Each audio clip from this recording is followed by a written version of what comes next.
Hey everybody, there's a story going on right now in the UAE that I want to bring to your attention. It's not a simple story with a clear villain and a clear victim, but it's one of these side stories that we have to keep an eye on. And one of the things I've been trying to do on this channel from the beginning is keep track of all the different stories surrounding the Iran war. And this is a story about mass deportations that are taking place in the UAE right now, or from the UAE, of Pakistanis. Here, let's let this gentleman introduce the story for us.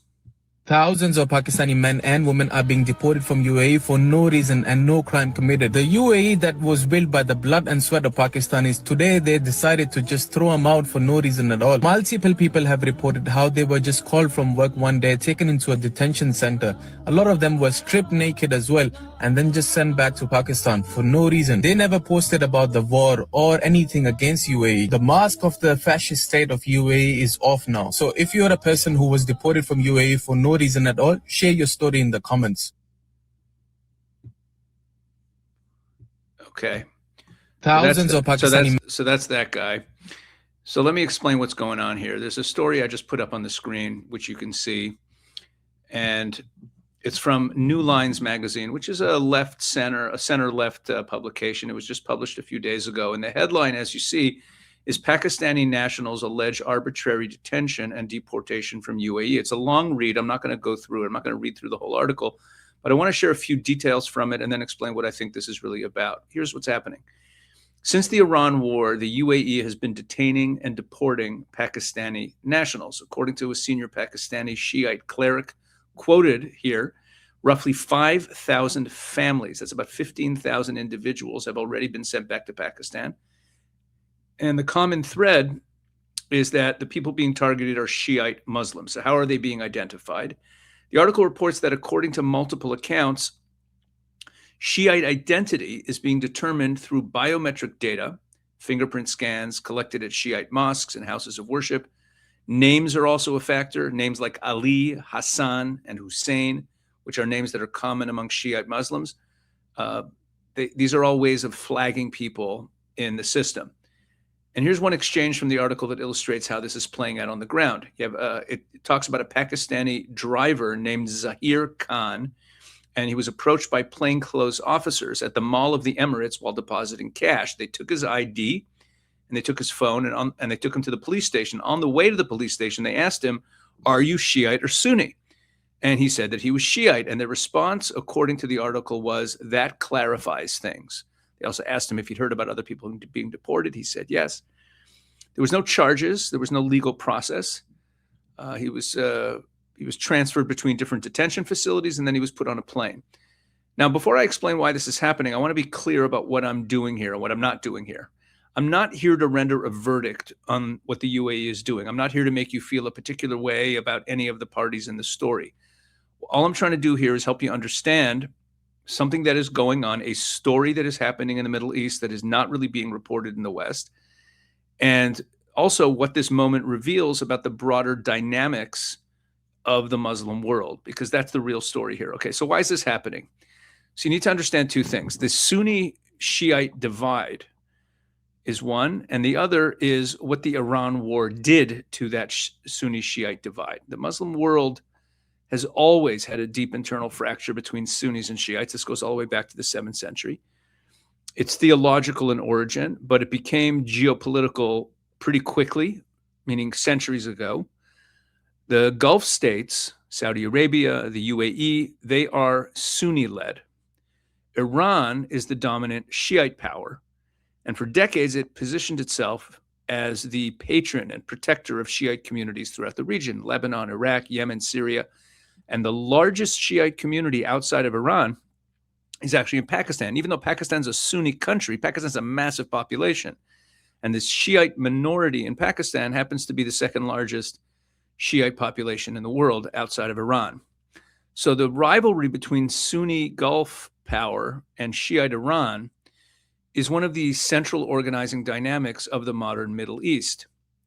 Into that context comes the current Iran war. The United States and Israel attack Iran. Khamenei is killed. He's the leader of ostensibly of many Shiites, I guess Shiites who adhere to that ideology, which is many of them. And Pakistan, which is a majority Sunni country, as I said, with a Shiite minority, steps in as mediator.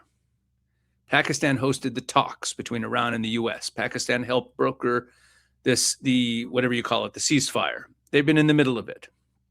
Now, from the UAE's point of view, this was a problem. The Gulf states had been hit by the Iranian strikes, UAE especially. UAE was struck by more missiles and drones than any country, including Israel, more than double the strikes that were launched at Israel were launched at the UAE, a tiny little country.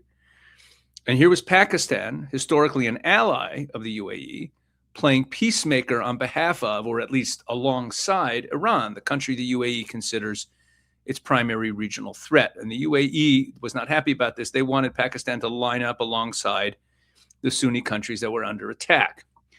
So the UAE responded first by demanding immediate repayment of a $3.5 billion loan to Pakistan.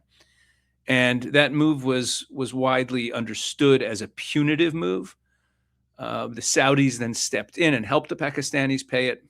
Anyway, and then came these deportations that we're seeing now. That's the next move that the UAE has made. Now, here's a key analytical point.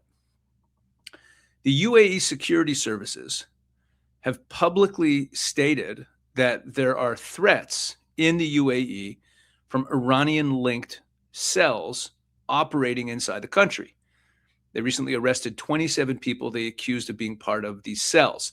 So in that environment, Shiite identity has become, in the eyes of UAE security, a marker of potential loyalty to Iran. Okay, not proven loyalty, not demonstrated activity, just identity. Okay? So, I mean, is that a legitimate security calculation? That's a debate. You can have that debate. But here's what's not debatable. The vast majority of the Pakistani Shiites working in the UAE were there. They were laborers, drivers, IT workers, professionals at all different strata of society. They were people that it was not clear that there was any political agenda of these people. There was no pro-Iran demonstrations or anything. Now, the article notes that one of those deported, there was one guy deported mentioned in the article, was actually Sunni. Okay, he had visited a Shiite congregation hall once with a friend, and that apparently flagged him and put him on a list, and that was enough. Okay, now let's get to something that goes even deeper to what this is about and is only mentioned in passing in the article that I have up on the screen, but I went a little further into it. There's the economic dimension of this. Okay, Pakistani workers in the UAE send money back home. Those are called remittances. Pakistani workers work in the UAE. They're sending money back to their families in Pakistan. And they send somewhere, Pakistani workers in the UAE send somewhere between $8 and $9 billion back to Pakistan every year. Okay, this isn't aid. This is remittances. This is money wired home by individuals to their families. The UAE is consistently Pakistan's largest or second largest single source of remittances. The other one is always Saudi Arabia, and the UAE and Saudi Arabia, trade being in first or second place in the amount of money being sent back to Pakistan as remittances. And remittances as a whole are nearly 10% of Pakistan's entire GDP. Think about that. Pakistan is one of the top 5 remittance receiving countries in the world. Okay, that's huge amount of money. So when you deport thousands of Pakistani workers, you're removing a significant flow of foreign currency from one of the world's most economically fragile countries. You're removing that from Pakistan. And the article quotes the foreign ministry spokesperson in Pakistan who was approached for comment, and he just denied anything was happening and hung up the phone because it's such a sensitive topic. So that tells you about, how cornered they are. They don't even have a statement to make. So what does all this add up to? Okay, the Iran war didn't just reshape the map militarily, right? It's had a lot of impact on the on the Muslim world. And the Sunni Shiite divide has kind of, it's often in the background and doesn't really have such big political implications. But right now, that fault line, which again, it's always been there, and it's always been the undercurrent of certain conflicts in the Middle East, it's now become, it's much more front and center, at least in the UAE. So the UAE is looking at its population and saying, okay, who's loyal, who's a potential threat, and they also want to punish the Pakistanis. And they're like, wait a second, we loaned them $3.5 billion. There's $8 to $9 billion of money flowing out of the UAE into Pakistan every year. And they just decided that, based on sectarian identity, they're going to root out these Pakistani Shiites.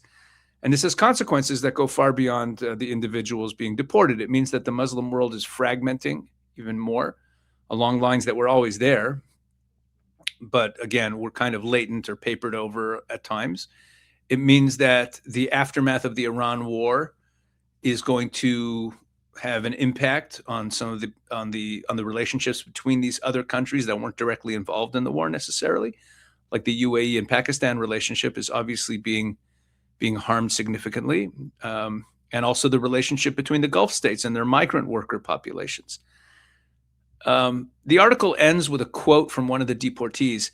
He says, "What happened to 'We are all Emiratis'?" That was the slogan that the UAE had used to unite the residents and the citizens, because a lot of people in UAE are residents, they're not citizens. But that's where we are. That quote kind of sums it up, that whatever solidarity there was is gone. It's just an interesting, one of the reverberations, one of the side stories of this war that I just thought it was worth talking about and worth keeping you aware of, which is what I try to do on this channel. And if you're not subscribed, please do. Please share with others. Please tell people about what we're trying to do on this channel. Thank you so much for helping grow the channel so quickly. It's been really amazing. It's been really a blessing that it's grown so fast, and that really it's very encouraging. And please go into the link in the description of this video and make sure that you are subscribed to the Israel 365 News newsletter, daily newsletter, and the Israel 365 Action weekly newsletter, and also the Israel 365 News YouTube channel, so that you're really on top of all of the content that we're putting out on a regular basis. All right, God bless. Thank you.